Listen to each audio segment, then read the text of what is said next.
This is Damian Macy, representing the Friends of the Marshall Public Library, and we're working on our oral history project.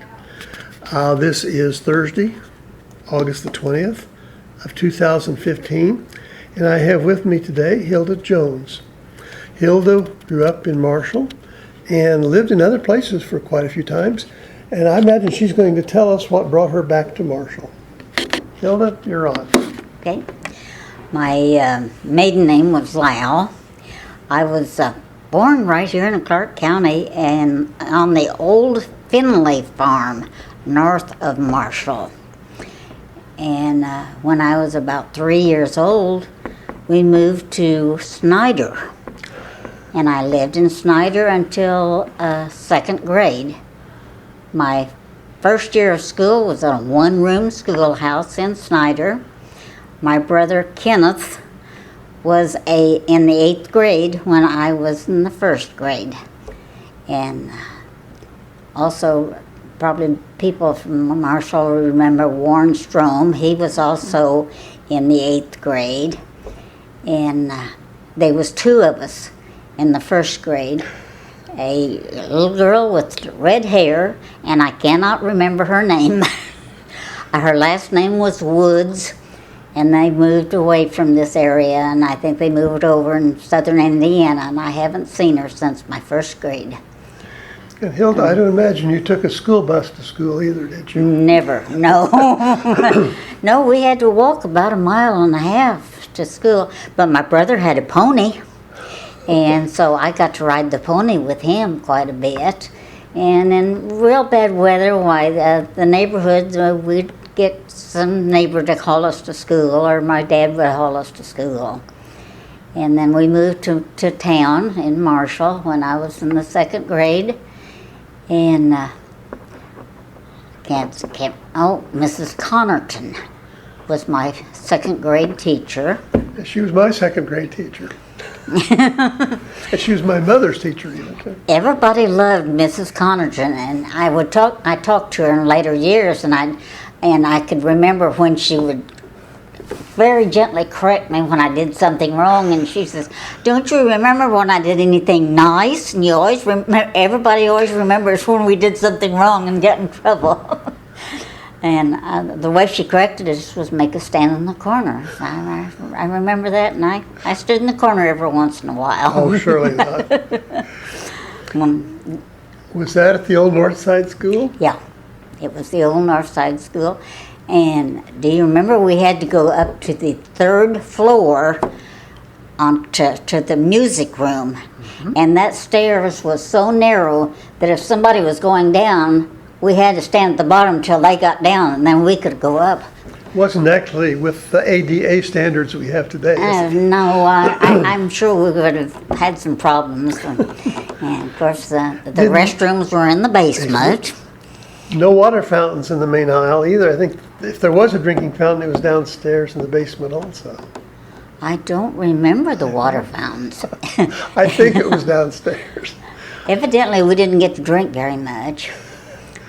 And who taught the music class when you went upstairs? I remember it as being Mr. Arney. But I was talking to Louis Geckler the other day, and we was talking about going to school there in the old North School, and he didn't think Mr. Arney taught the music when we went there to school. I know he was my teacher in high school, but I remembered him as being my music teacher in the grade school. When I went there, he would come, I think it was once a week, and we would go up to the 3rd floor. There's a piano up there, and he had us for singing. Well, I think maybe Louis is wrong. He doesn't remember right then. Then I went to high school, and we were the first ones to go to the new school. Oh, after the big blow. After the big tornado. Mm-hmm. Yeah. Do you recall what year that was? That must have been my sophomore year, I believe. I believe it was sophomore year. About 1951? Well, I graduated in 52, so Maybe 49. 49 or 50. I don't know. I don't remember what. Did you attend some classes in the old school? Oh yes. Yeah. And there was some the classrooms were still there in the old school, but they had them roped off so we couldn't go up and use them. So I remember doing that. And Do you remember any other things about the school? Particularly, there was not regularly a gym in the old part. I don't think it had been built on, I believe. And did that become the girls' gym or something when they built the new school? I really don't remember. And I know I just don't remember. But The old school was really beautiful with the red brick and yeah. had ivy on it, and then the two towers in towers. front. Lost the top in the tornado. And we lived fairly close to the school. I lived on 3rd Street at that time, and our front window that was faced to the west got blown out, and the glass went all the way across the living room and across the dining room, and glass ended up in the kitchen. But luckily we had headed for the basement when we saw it coming. We lived up on Cypress Street at that time, and we had bought a home in Martinsville. My folks were in the process of moving, and we were back here. The house was just about empty. And anyway, we lost a bunch of windows. Kind of a scary time. My brother had a brand new car, Oh dear. and it was sitting out in the driveway. And he sat at the dining room window and looked out and watched his car. And when the storm was done,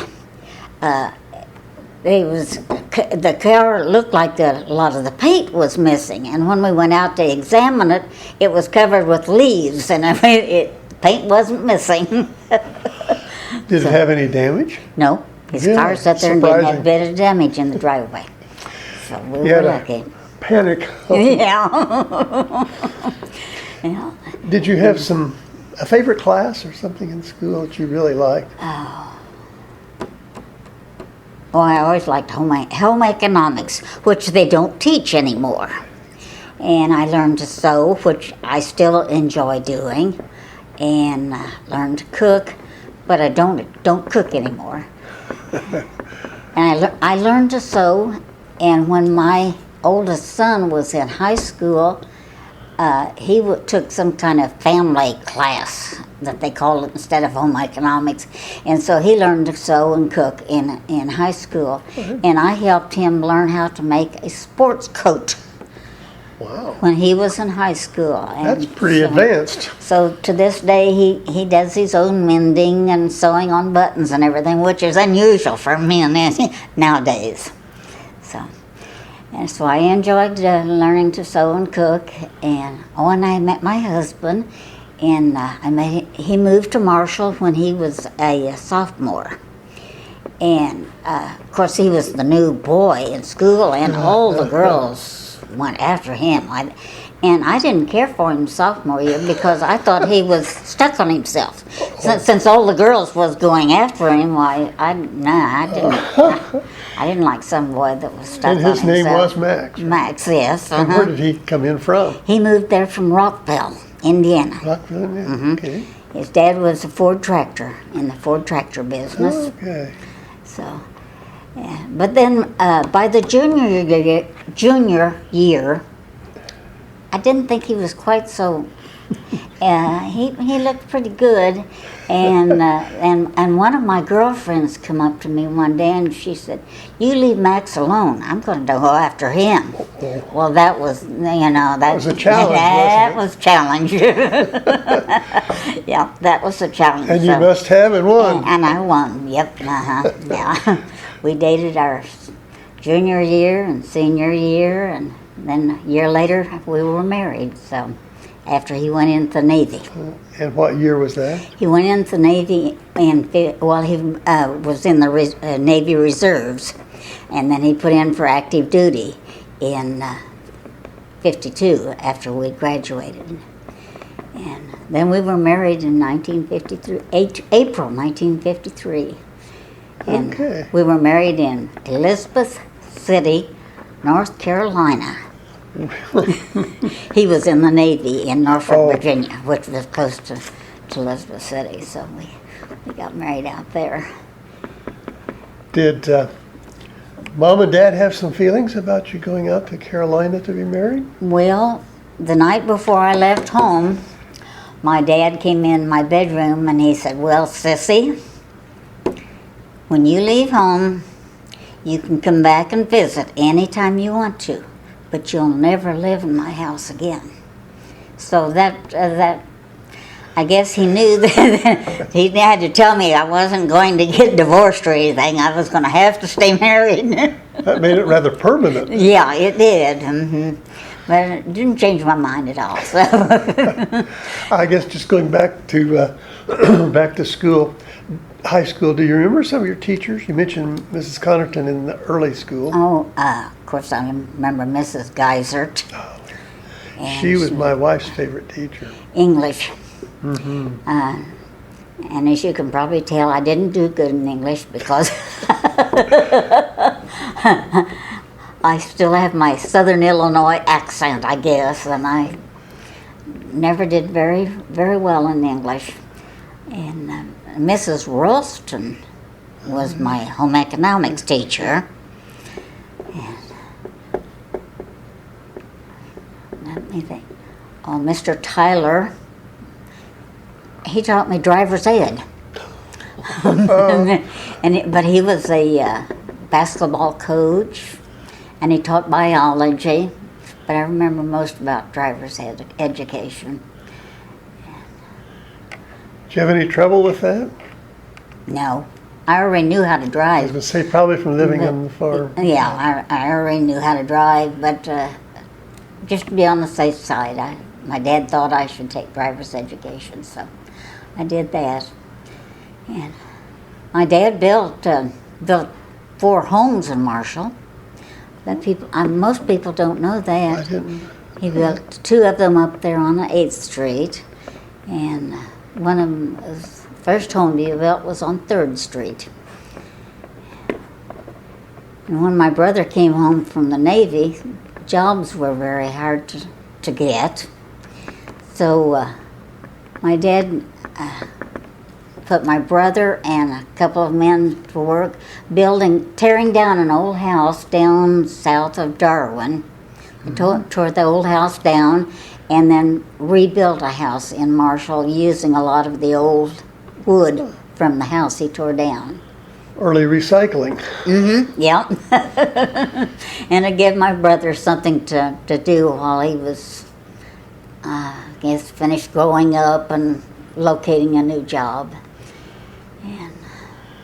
Was Max usually on stateside in his career with the Navy? He never did go overseas. He stayed in Norfolk, Virginia the whole time. He was in the Navy, and I worked on the Navy base, a civil service job working on the Navy base. Was that in an office type? I worked in an office. Most of the time I spent my time filing papers. Of course, Navy's known for everything in triplicate, so everything had to be filed, and I spent a lot of time filing. And I know that was the days before the word computer. Oh, yes. Everything was paper. Yes. Yeah. And typing, of course, I learned to type in high school, and and Max took, not very many men took typing, but Max took typing in high school.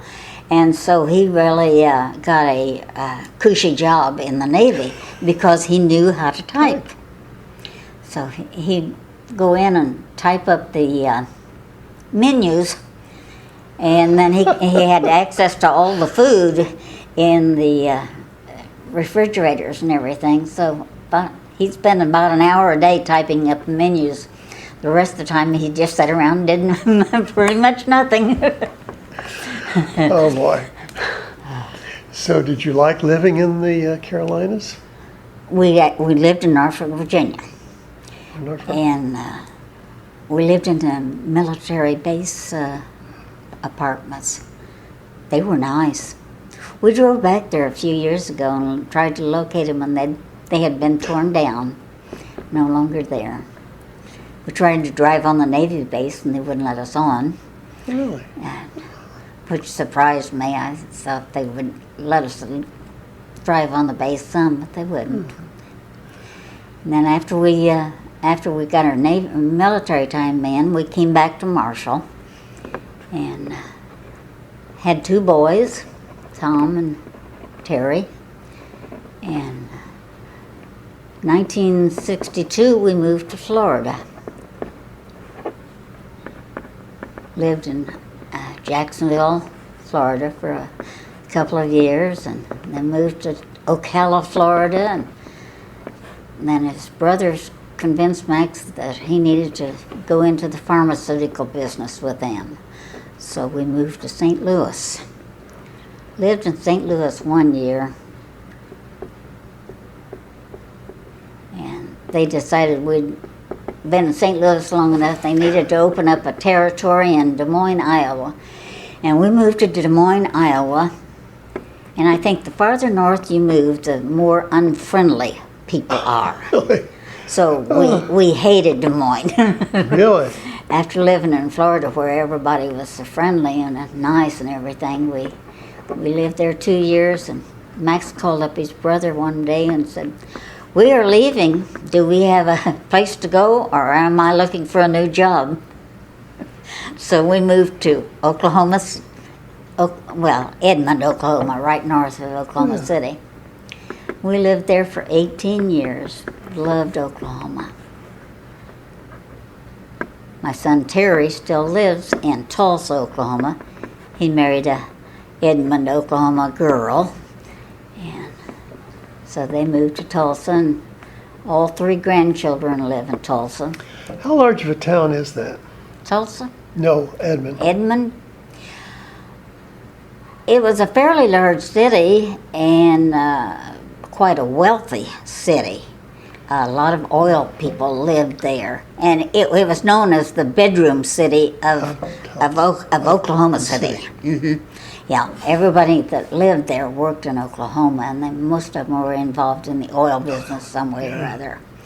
And Was that an adjustment to, say, go from Edmond to Marshall?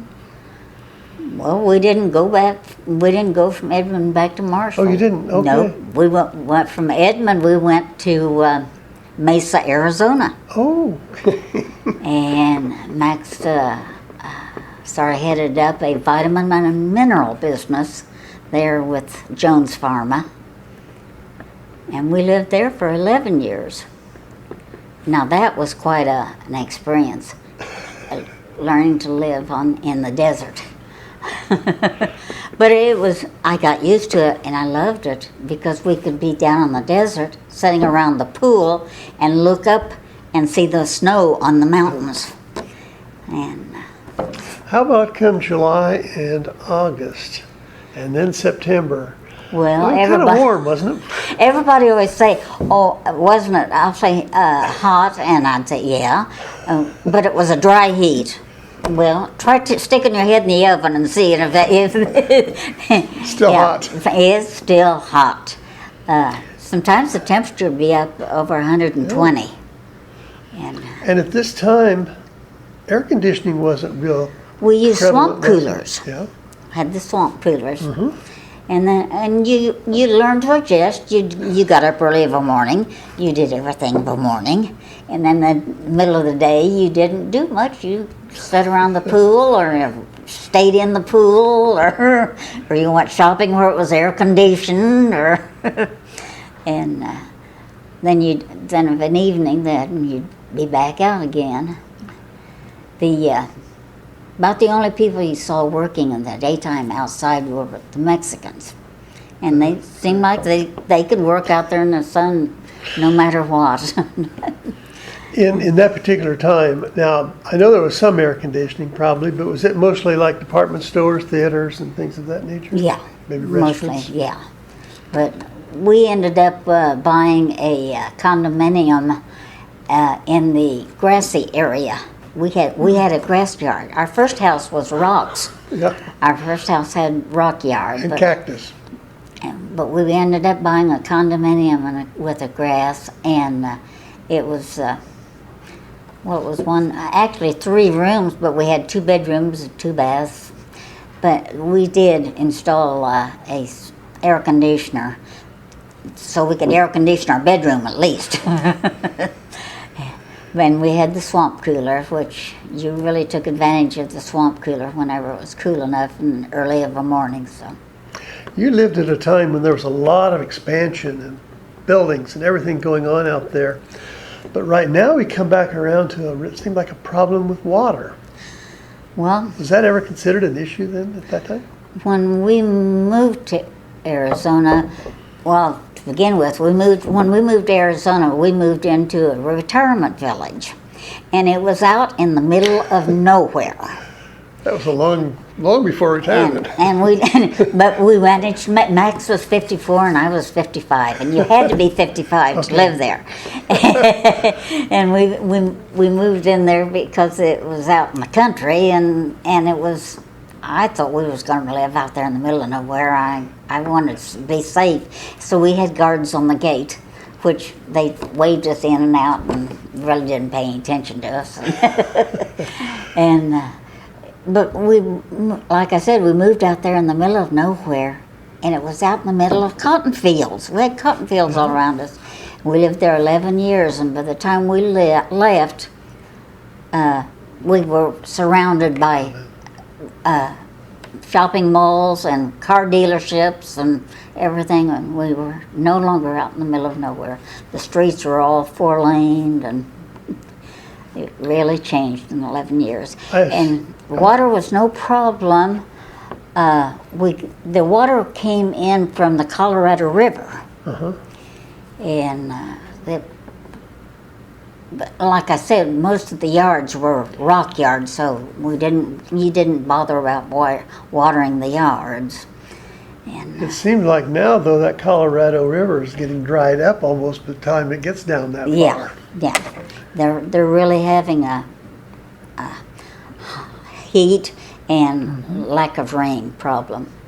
So hopefully they'll get things straightened out. But You're kind of saying, would you like to go back to Arizona to live? no, I don't think so. Okay. Actually, we moved into that retirement village, and we made lots of friends. People were really friendly.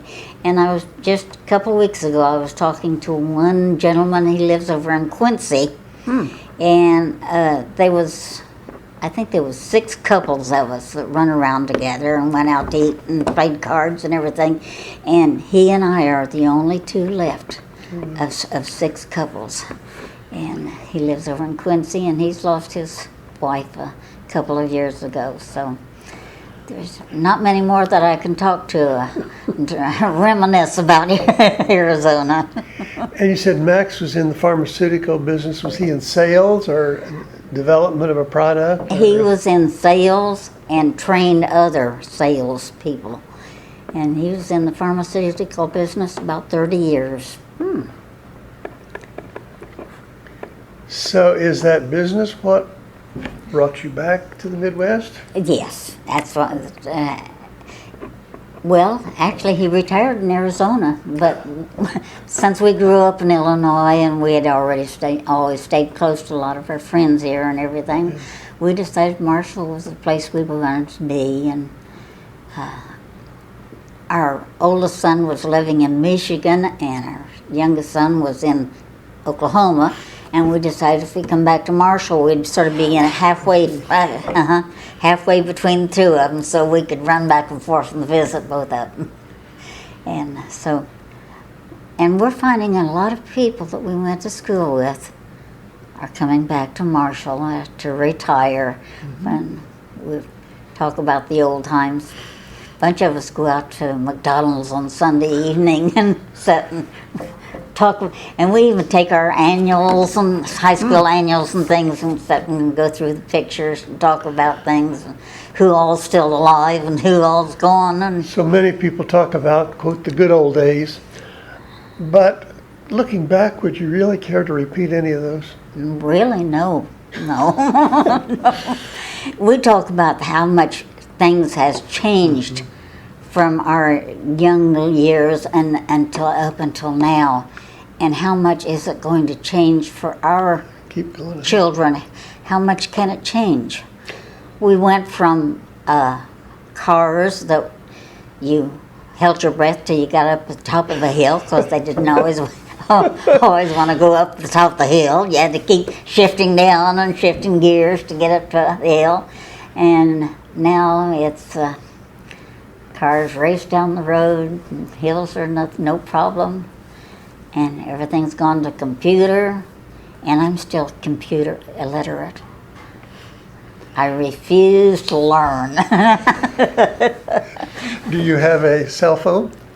Yeah. Mm-hmm. Do you have one of the new smartphones? No. Okay. No.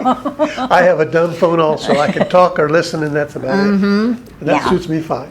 Now, my son and daughter-in-law live with me now, and they both have computers, so there's computers in the house, and they tell me I have a, well, I don't remember what it's called, but anyway, I can receive messages, but I don't want to learn how to get those messages. They can give them to me whenever I need to know something. And I like to look at someone or listen to them rather than the texting and all of that stuff. I was, my niece was with me the other day, and she's the next generation down, so she was going by her fingers, sending a text message, and everybody else does the thumbs, and she says, "I got arthritis in my thumbs," and she wouldn't admit that she couldn't do it. Well, that's a good reason. Yeah. We'll be going back to early days and all. Did you have a pet along the way that you remember? Oh. Well, I'm sure I had dogs and so forth, but Did that pony have a name that you used to ride Oh. to school? oh, yeah, his name was Colonel. Colonel. Colonel, yeah, yeah.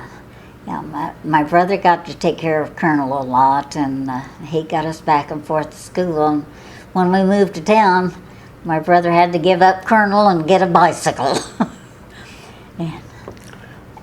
Did you have some early hobbies? You mentioned sewing that you really liked that. Is that primary hobby that you have to even That's today? my main thing is sewing, and I love to repair clothes and remodel clothes, but I don't like to buy material and cut out things and sew them, because by the time I get them sewed, I'm tired of them, so I never wear them. I used to make my boys shirts for school, used to make my grandkids clothes, but I never liked to make clothes for myself. Now about all the sewing I do is shortening slacks or something like that.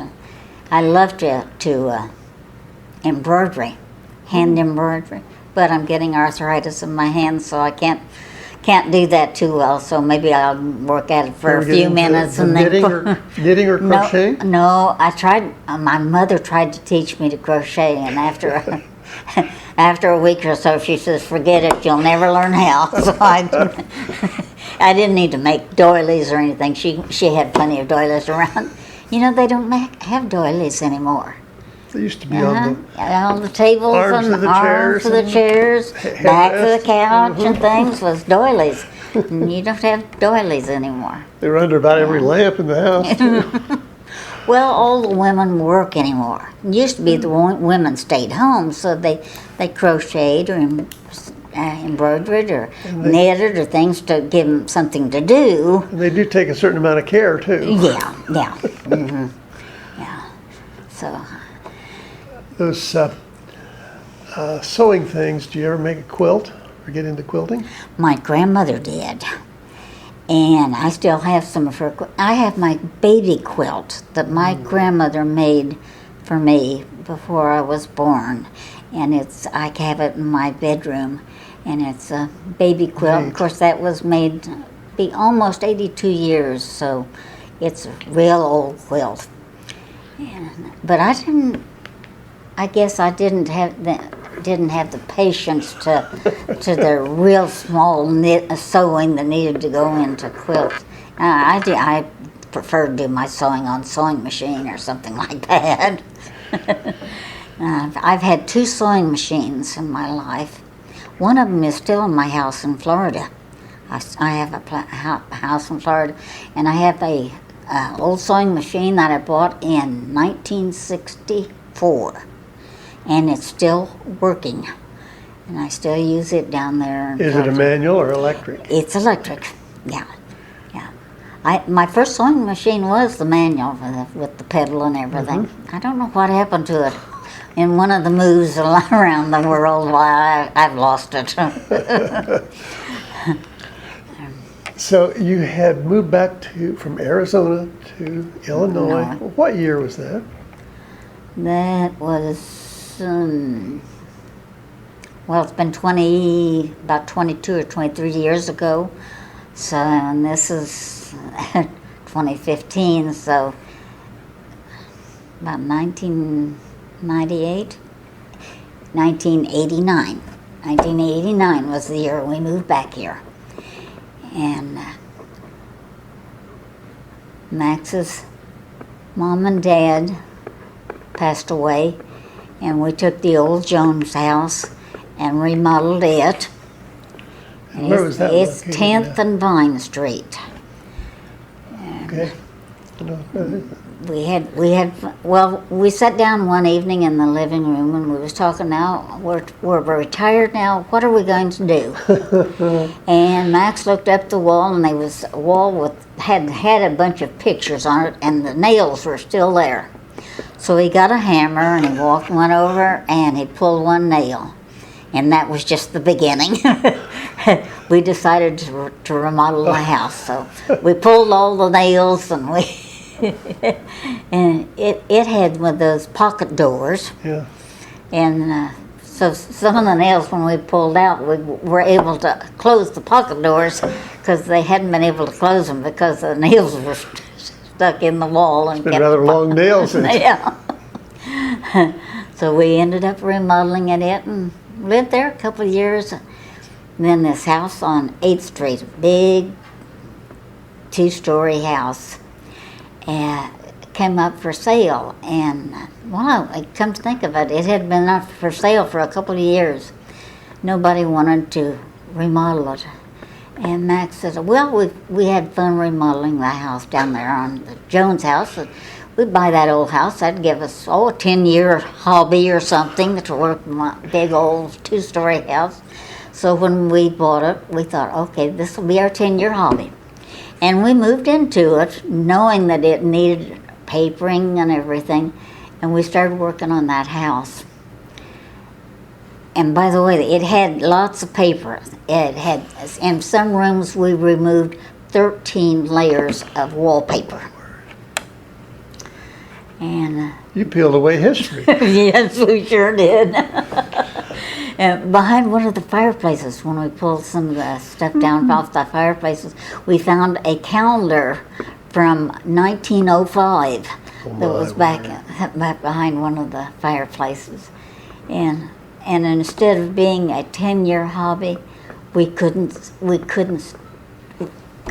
to get up in the morning and start working.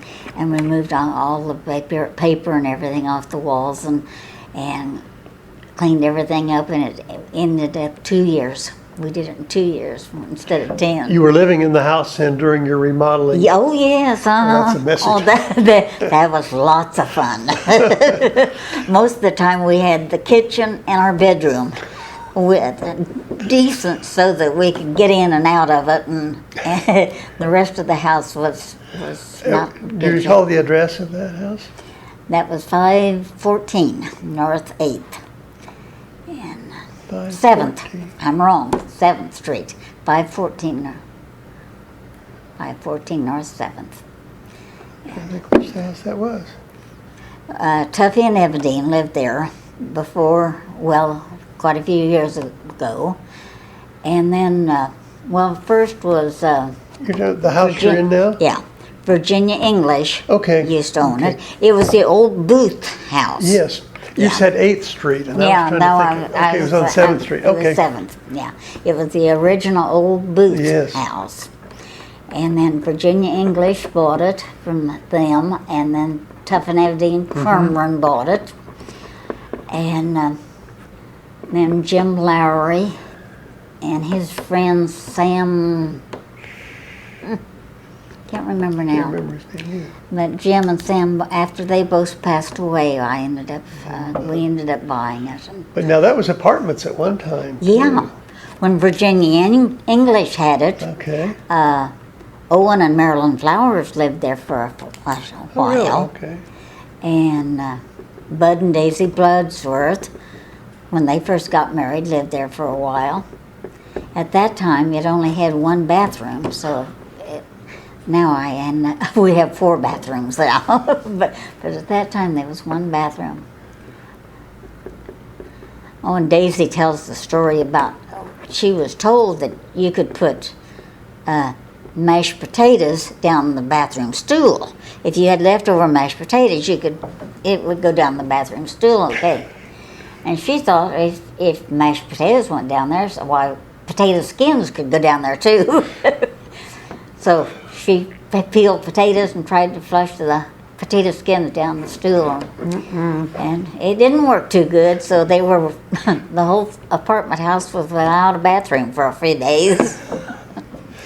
I guess they will really foul up a garbage disposal too. I've never had trouble with potato skins, but I can't put banana skins in a garbage disposal. Celery tops and that will really make a mess. Yeah, banana skins foul things up. So it had already been converted back from a apartment house back to a single family house when you bought it, hadn't it? Yes. I think Tuffy and Everdeen did that. So. And everybody that lived there did a little bit to it, but they also added some more paper or paint or something. And so we had lots of fun when we took it clear back to the original plaster.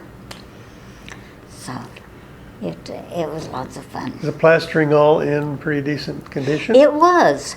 It has 2 stairways. And the front stairway was still in perfect condition. The back stairs, we had to have a plaster man come in and do a lot of repairs on it. And the back stairs had been closed off part of the time, and no one was even allowed to use it. And I opened them back up again, and I probably shouldn't have, because I've had a few people fall down those back stairs. Well, they're sort of steep.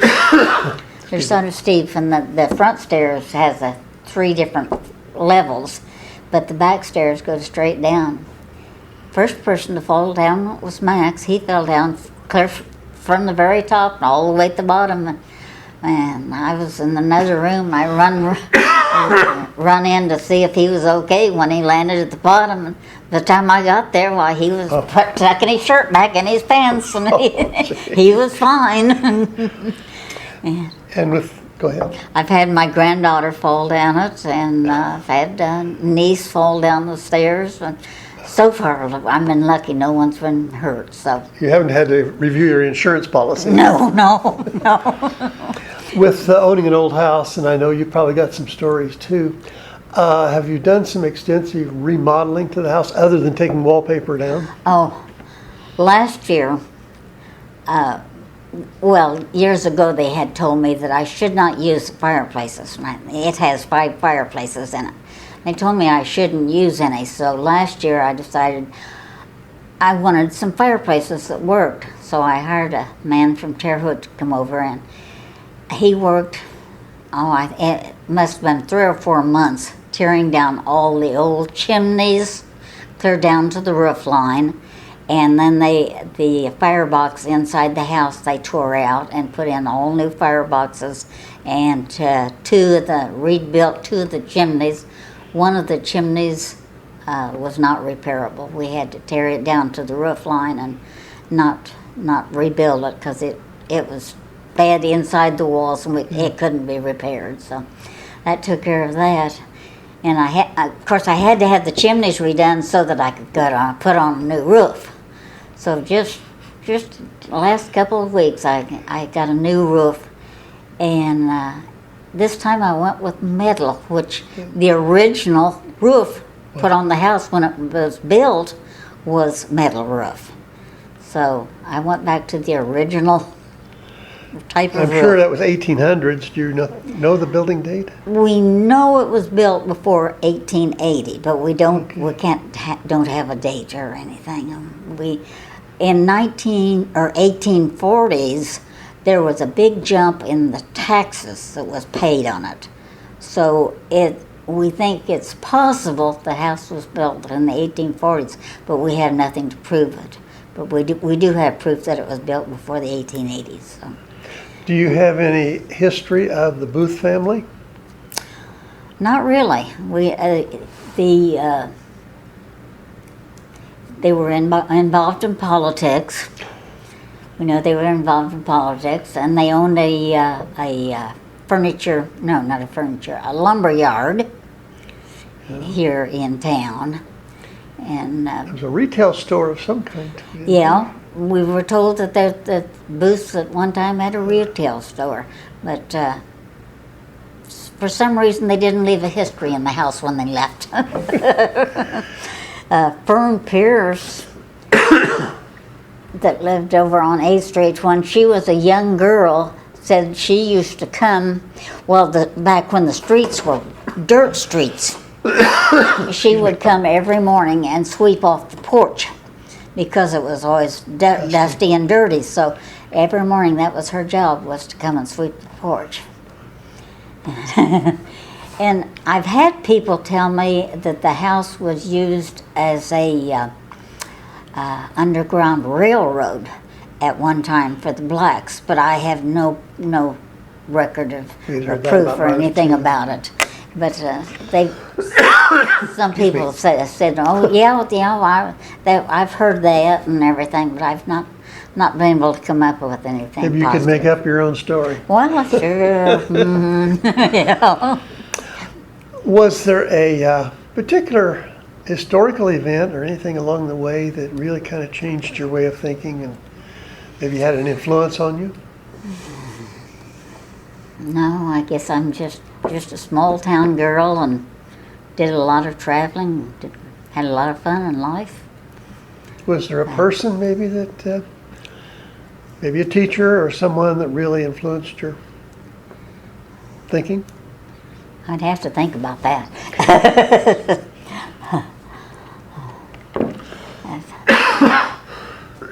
Excuse me. Have a lot of friends here in town, and my mother-in-law was a lot of people remember my mother-in-law was working in the Union Hospital helping deliver their babies. My mother-in-law worked in the delivery room for many, many, many years, and so many people. I remember when Thelma Jones helped deliver my baby, and they tell me stories about her. And so my mother-in-law was well loved by lots of people. Well, with all of the changes that we've had in mechanics and in electronics and all, and you kind of touched on the cars, is there something that you would say, my gosh, I just could not live without that modern convenience? Like a can opener? Excuse me. We all laugh as we get older. Our fingers don't work like they used to, and we can't open a can of soup or anything without an electric can opener. That's one thing that we really talk about. Couldn't do without. And a microwave oven. Okay. What did we do without microwave ovens?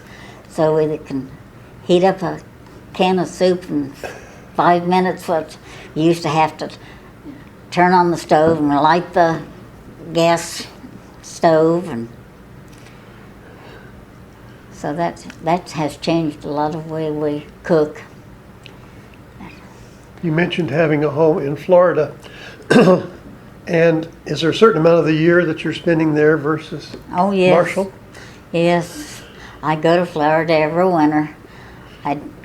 Cold weather just does not agree with me, so I go down there, and I have a double-wide mobile home. And when we first went down to Florida, we lived in a condominium down there, and it was right on the water, and they would have red tide in the winter. And I was very allergic to red tide, and it was some kind of stuff that grew in the water there, and it would make me feel like I had a cold. So we had to move away from the water in Florida, and so we got 12 miles away, and we were driving down the road one day and went past a mobile home court, and it said that it was had a boat dock. And Max thought, oh, that sounds interesting. So we drove in, and so we were looking at the mobile homes, and he called them trailers. And he was quickly informed, they're not trailers, they're mobile home courts. So we live in a mobile home court, and there's about 800 homes in the court that I'm in. But we have 2 swimming pools and a clubhouse and tennis courts and shuffleboard courts and all that kind of thing. So we ended up buying a mobile home or a trailer. We bought one, and Max, like I said, Max loves to repair stuff and fix stuff up. So we bought a small single wide mobile home and fixed it up, and by the time we got it fixed up, he wanted something else to do. And there was another one that was on the water, but was not. We didn't have the red tide there on that area, so he decided he wanted a double wide mobile home on the water and something else to do again. So we bought a double wide mobile home and completely gutted it and rebuilt it and fixed it up again. And so it's still there, and I still go down for winters. And I belong to a singles group. We have a lot of widows and widowers living there, and so I belong to the singles group, and we get together at least once a week. Wow. We go out to eat, and one week we'll go out for breakfast, and the next week we'll go out for lunch. The next week is dinner. And then the next week we go to the clubhouse, and we'll have a pizza party or a soup party or something. So we have some kind of a party at the clubhouse. And that gives us something to do. And so I think this year I'm going to go down for maybe before Christmas. I've still got a Christmas tree down there and everything, and so I think maybe I'll go down before Christmas and stay there. Kind of sound like you're maybe a little bit of a party girl down there. Oh, of course. Yeah. We've got the widowers and widows that are, we go out and that. So we have lots of fun. Once a week we play dominoes at the clubhouse, and of course you go to the pool every day to find out what the latest gossip is. Find out who died or who's going back north to live with their kids. And do you fly down there? You don't drive down there, do you? No, I fly down. I keep a car down there all the time.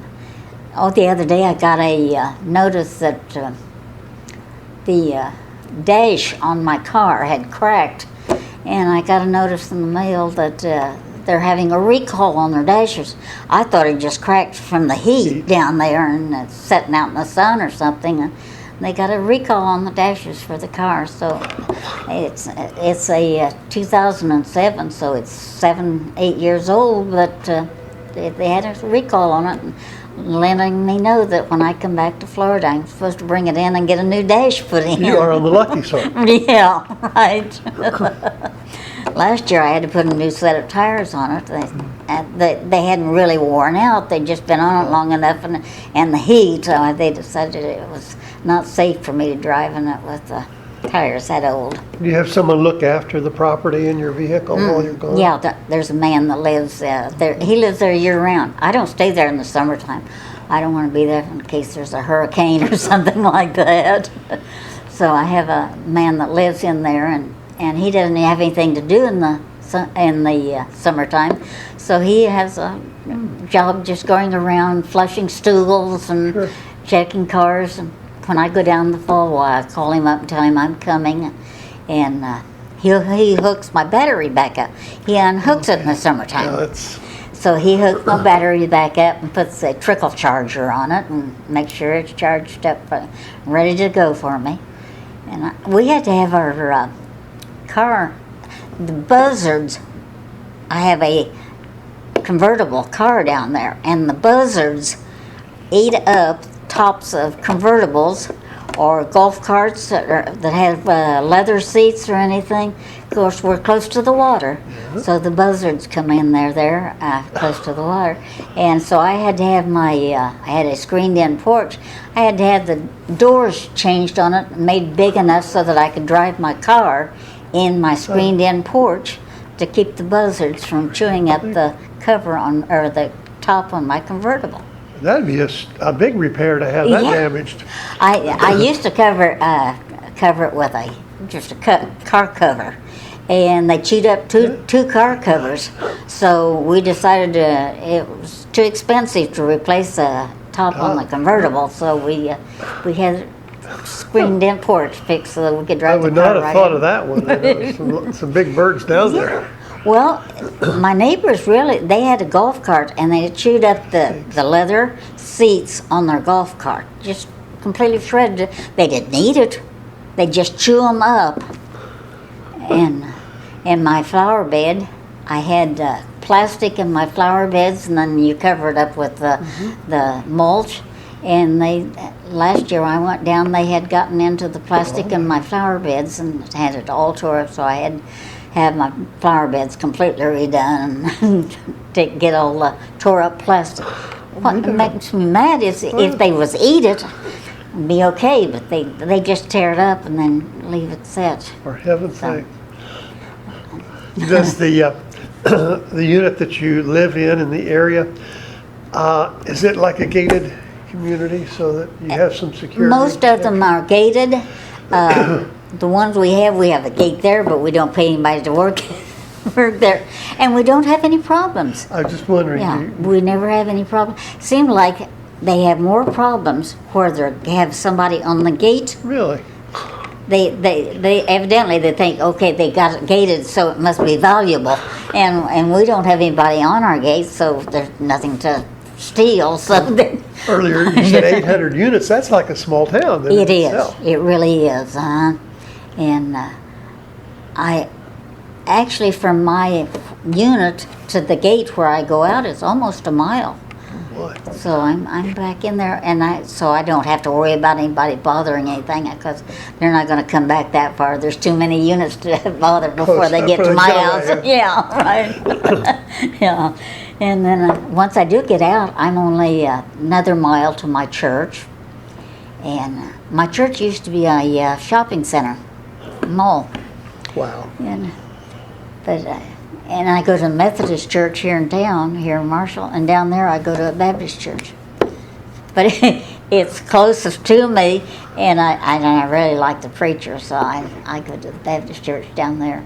And then I'm about 3 miles from Walmart, and so I've got the McDonald's down there and the Wendy's and all the fast food places, and since I've got the Walmart and all the grocery stores and everything, I don't have to go far to get. Are there many from, and I'll just say, Latin America or Cuban in that area? We have quite a few Hispanic. We just call them Hispanics. So, yeah, we have quite a few, but they're most of them second and third generation. So, my church is quite active with the young people. So there's quite a few Hispanics in my church, young people, and. They call us old people. All us old women are all grandmas. They call us grandma. So, I guess, see, what else can I tell you about Florida? This will probably be my last winter down there since my kids think I'm getting too old to go down there by myself. Although I have a gentleman friend that comes and checks on me every once in a while. Great. So You mentioned the Mesa, Arizona area, and of course I know that's quite a dry heat, but you said you enjoyed that, but you would not care to live in Florida, I guess, the year round. Oh, no, no. I know No. July and August is pretty nasty down there. It's very, very humid. Is that because of the humidity, the Yeah, difference? yeah. Yeah, it's very humid, and like I said, hurricanes. I don't want to be there during hurricane season. But, yeah, but yet, if you're close to the pool and close to the water, you get a breeze. And I used to live there back in the 60s when there was no air conditioning. We had a window fan, where you used to put the window fan on one end of the house and Right. open the window on the other end of the house so you could get a breeze through there. All it did was pull the hot air through. It did. Well, you have really had some interesting experiences, lived in different parts of the country. We're so glad to hear about those. And if, say, someone in Florida, or if you were in Europe or somewhere, and you said, I'm from Marshall, Illinois, and they said, what on earth? Where is that? What's that all about? What would you tell them about Marshall and why they might even want to visit here?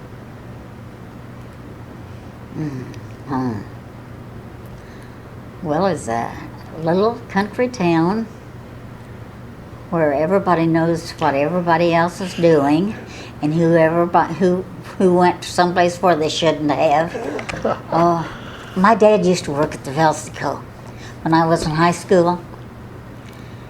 I always had to behave myself because anything I did of an evening or night downtown, by the time my dad went to work at the Velsico the next morning, he could know what I had done or shouldn't have done.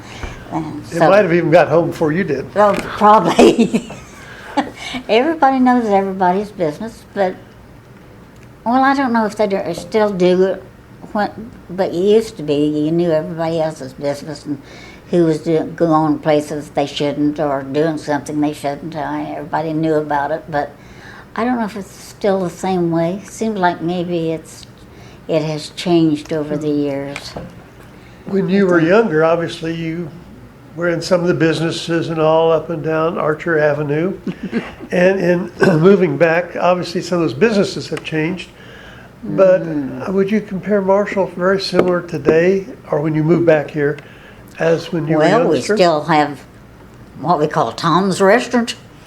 It was Tom's one in the 50s, and it's still called Tom's by people my age. It's actually family restaurant or something, but no, if we call it family restaurant, I mean, oh, you mean Tom's? So that's still the same. We miss the Candy Kitchen. That was always the kids' hangout where we all went after school and had a Coke or something, and it's not there anymore. A lot of places have closed down, but a lot of places still the same. Don't have the corner pool room anymore. No one has a pool. Nobody plays pool anymore. I guess they play their games on their computer, and we still get the Terre Haute paper. Oh, we was talking the other day. I don't know if you remember it, but when it used to be, you got your mail delivered twice a day. Now you're lucky to get it once a day, but they delivered your mail twice a day. And we'd go and mail something at the post office in the morning, and if it was for somebody in town, you got it that afternoon. Now, if you mail something in the morning, it's 4 days later before you ever get it delivered to somebody else in town. So things have changed differently. Sometimes people refer to the, quote, good old days and all. Is there any of those things you'd care to really go back to? Yeah,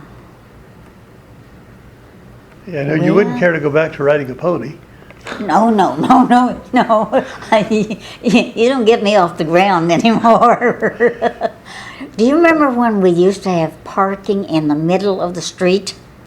It's just been phased out when I was a youngster. You had angle parking along the curb, and then parallel parking along the curb, and then angle parking in the middle of the street. And I was parked, and my dad had his car parked in front of, I think it was Oakley's grocery store, and I was sitting in the back seat, and somebody had parked their car at an angle in the middle of the street and forgot to put it in park or put the emergency brake on, and it rolled back and hit my car. And so my dad came down to the grocery store, and he said, "Oh, why didn't you get out of the car?" And I said, "I didn't know it was going to hit me." That's something what's going With way that heavy past. congestion of cars being parked there was also in the time when the buses, the trucks, and all the traffic went Yeah. right down Main Street or Archer Avenue also. Yeah, that was the way you went through town. I got hit by a semi-truck at the corner of 6th and Archer. I was going south on 6th Street, and I thought that semi-truck was going to stop at the stoplight, and he didn't. He had a stoplight. He had a stoplight, and he had the red light, and he hit me, and he was going fast enough that by the time he got stopped, he was blocked on down the street. And he got out of his truck, and he says, "Are you okay?" And I said, "Yeah, but why didn't you stop at that stoplight?" And he said, "What stoplight?" And I had him. Because everybody, when there was a crash, everybody runs out to see what was going on. And he said, "What stoplight?" And so the policeman come down, and he says, "Need to come down to the police station and have him arrested." And I had to go down and sign the papers to have that truck driver arrested. And they honestly put him in jail until somebody come and posted bail to get him out. Because he said, "What stoplight?" And of course I couldn't have proven that that he had the red light and I had the green one. He convicted himself. He convicted himself. So I ended up winning on that. And I'm sure you remember where the police station was at that time. Oh too. yeah, it was on Archer Avenue, below the library, which was upstairs at that time, and the fire truck was there at the same place. So there was the fire truck and the police When you were station. talking about the parking and the traffic on Archer Avenue, I remember at 6th and also at Route 1 in Archer, the stoplights were in the middle of the street. And there was a concrete pylon that it was mounted on, which everyone who went around it, I guess, probably was hit a few times. But by safety standards, I can't think of anything much trickier today. Yeah. I want to try to remember back and remember things. Slept too many times since then. Well, I think a lot of us remember the old Strand Theater. Oh, I remember when it burnt. We just lived a block away, and we walked down and watched it burn down. Remember when we used to go see the Western movies on Saturday afternoon, and it cost 9 cents to go in and watch the old. And there was usually a serial. If there was something that left you in suspense to get you to come back the next week to see what happened. Yeah, I had to go back the next Saturday afternoon to see it. And You mentioned Westerns. Did you have a favorite? Was it Roy Rogers? Or? Roy and Roy And Dale. Rogers or Gene Autry. And always pretended we had a horse, and I don't remember the Trigger. Trigger, yeah. And Champion, I think, was Gene Gene Autry. Autry's horse. And he had a sidekick called Smiley Burnett, I believe. Yeah, yeah. Well, these are some of the things that are fun to talk about. And we're so glad that you took an afternoon out and be with us to bring some of your lifetime experiences up to date. And Hilda, this is what we've been talking about is not for today, tomorrow, or even next year, but it's on file there for future and your kids and grandkids to say, "Gee, I didn't know Hilda knew that or did that." Well, I sit around and tell them a lot of stories, and they tell me quite often that, "Oh, I wish I had this recorded." So I'm going to tell them some of the stories are recorded. Well, please do. But it's been a delight visiting with you. I thank you so much, and it's been a real pleasure. Well, I thank you. I enjoyed it.